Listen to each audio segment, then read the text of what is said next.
Every organization faces tough decisions about maintaining its pavement. When cracks appear, budgets are tight, and safety is on the line, the right approach matters.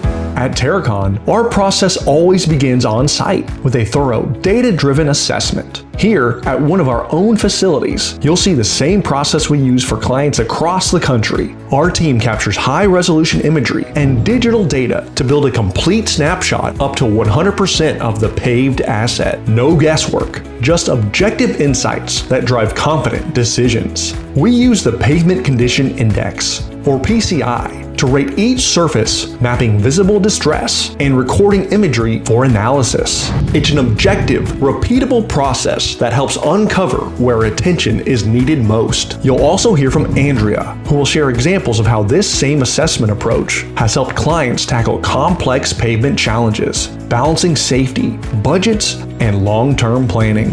Assessment is only the first step. In part 2, we'll move from data collection to data intelligence, turning information into actionable strategy.